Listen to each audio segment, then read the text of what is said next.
Lorsqu'on prend le top 10 des hommes les plus riches de ce monde, on se rend compte qu'ils ne sont pas tous dans le même secteur d'activité, mais par contre, ils ont tous un point en commun. Et c'est de ce dont on va parler dans cette vidéo. On se retrouve tout de suite, les gars. Let's go.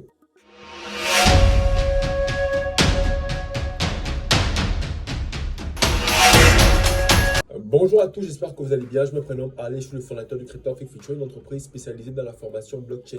Le but étant pour nous d'aider les Africains à mieux comprendre ce qu'est la blockchain pour que les Africains eux aussi puissent créer des solutions blockchain qui seront utilisées à l'échelle mondiale. Alors pour commencer, je n'en dis quand même pas du fait que beaucoup d'Africains ont beaucoup d'argent. Beaucoup d'argent. Il y a des millionnaires et des milliardaires même en dollars en Afrique. Ok. Mais la réalité c'est que si on compare ces milliardaires africains aux milliardaires américains ou français, on se rend compte qu'il y a une marge énorme. Si vous prenez le cas par exemple de Aliko Dangote, qui est l'homme noir le plus riche du monde, il pèse, je crois, une vingtaine de milliards de dollars.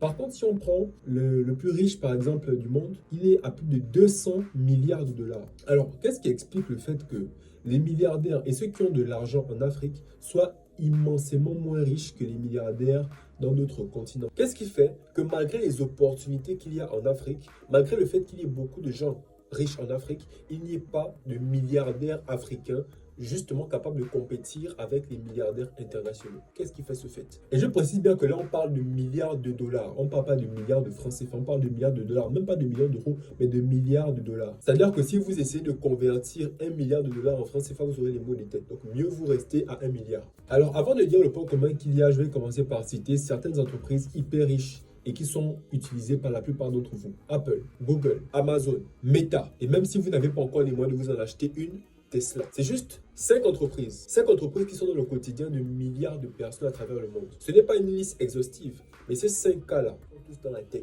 Ils sont tous dans la tech. Et lorsqu'on voit l'évolution du monde, on se rend compte que ce qui permet au monde d'évoluer, c'est l'évolution de la technologie. Et justement, l'évolution de la technologie vient faciliter les habitudes des gens. Ce qui fait en sorte que lorsque l'on arrive à saisir des opportunités dans la technologie, par ricochet, on améliore la vie de tout le monde. Parce qu'une solution qui permet de faciliter la vie de l'un permettra de faciliter la vie de tout le monde. Et c'est justement dans cette optique-là que la technologie, c'est justement ça qui représente le moteur de l'évolution du monde. Plus la technologie évolue, plus le monde évolue. Avant, il n'y avait pas de téléphone, avant, il n'y avait pas d'Internet, etc. Mais ce n'est que par l'innovation technologique et l'évolution technologique qu'on a pu avoir ces choses-là. La création d'un téléphone portable a commencé par un téléphone. Mais aujourd'hui, on ne peut plus se passer de téléphone portable. Pourquoi? Parce que l'innovation technologique fait en sorte de faciliter la vie et permet à la vie en société d'être beaucoup plus optimale et efficace. Ce qui signifie que lorsqu'on veut impacter le monde, forcément, on ne peut pas ne pas être dans la tech. C'est impossible. Ce qui fait que même les milliardaires africains, aujourd'hui, ils ont de grosses usines, etc. Mais ils ont quelques aspects technologiques à l'intérieur. Mais la réalité, c'est que nous n'innovons pas assez en termes de technologie. Ceux qui innovent le plus, ce sont les autres. Et c'est justement là la limite. Et si vous comprenez ce que je suis en train de dire, vous allez voir que c'est justement à cause de ce problème-là que ce sont les autres qui exploitent nos matières premières. Parce que les autres ont la technologie et nous n'avons pas la technologie. Les autres pensent le futur de la technologie et pas nous. Et si on prend le cas des 5 personnes dont j'ai parlé précédemment, ce sont des personnes qui ont tous un point commun. C'est qu'ils ont pensé le futur de la technologie.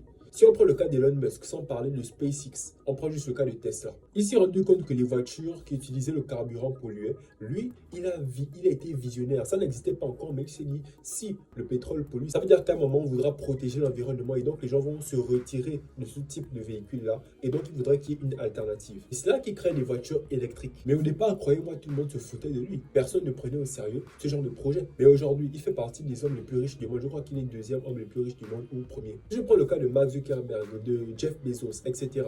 Toutes ces personnes-là ont su saisir les opportunités avant qu'elles ne deviennent évidentes. Et lorsque je parle d'opportunités, c'est dans le sens de la pensée du futur de la technologie. Ils ont su penser le futur de la technologie en voyant ce que d'autres ne voyaient pas au sein de la technologie. Je reste précis là-dessus. Voilà pourquoi en introduction, j'ai fait comprendre que le monde évolue autour de la technologie. Et donc, si nous, en Afrique, on ne comprend pas ça, on va toujours orienter nos opportunités, entre guillemets, autre part. Mais si on oriente nos opportunités autre part, on sera toujours en train d'utiliser les évolutions technologiques que les autres développent. Donc, ce que j'aimerais vous faire comprendre, c'est que la technologie est un outil.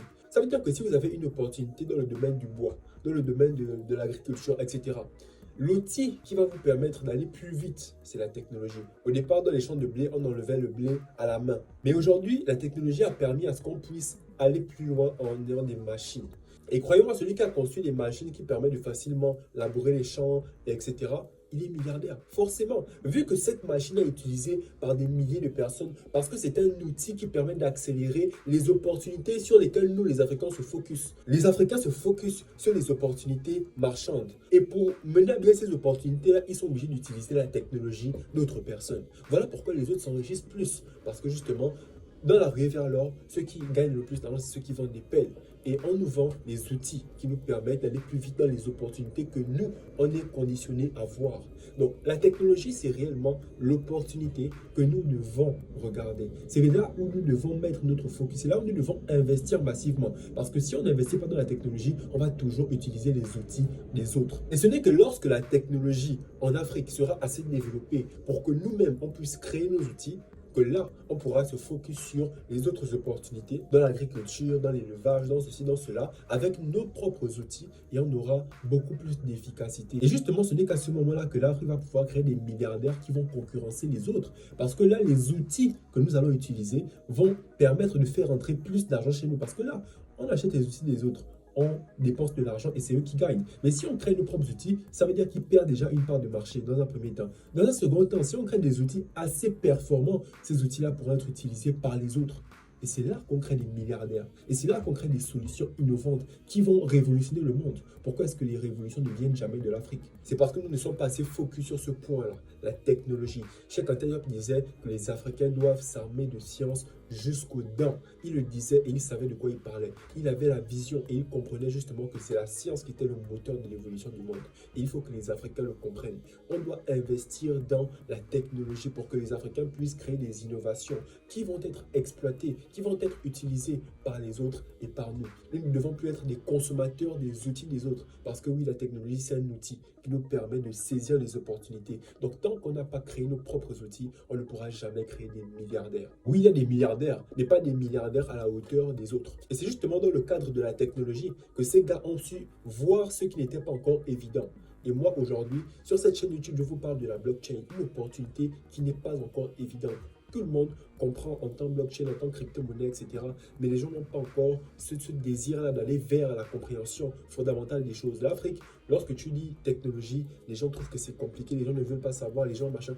Oui, voilà pourquoi j'ai cette chaîne pour vulgariser, pour que ce soit facile à comprendre. Mais il faut comprendre également que c'est justement là où c'est difficile que l'on doit aller. Parce qu'on n'a pas le droit de faire la facilité, parce que les autres, eux, ils travaillent dur. Donc si nous, on est déjà en retard, on travaille encore moins dur que les autres, on ne va pas s'en sortir. On ne va pas s'en sortir. Donc, pour tous ceux qui veulent que l'Afrique se développe, intéressez-vous à la technologie, aux innovations technologiques, aux technologies qui ne sont pas encore évidentes. Et la blockchain aujourd'hui est une technologie qui n'est pas encore évidente. Chez Crypto Afrique Future, nous proposons une formation devenir expert blockchain. Et cette formation-là vous permettra d'avoir des bases solides et de pouvoir être un acteur actif des technologies telles que la blockchain. Vous aurez alors une vision tirée vers l'avenir parce que c'est comme si vous aviez appris Internet au début des années 2000. La blockchain, c'est comme Internet au début des années 2000. Donc là, vous êtes au tout début de quelque chose qui va être puissant plus tard. Et il ne faut pas que les outils, comme toujours, viennent d'ailleurs. En description, vous trouverez le lien d'une formation 100% gratuite qui vous permettra d'avoir quelques bases. Et après, si vous voulez aller plus loin,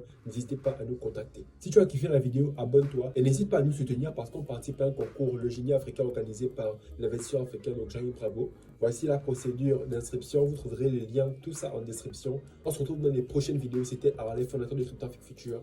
A plus les gars.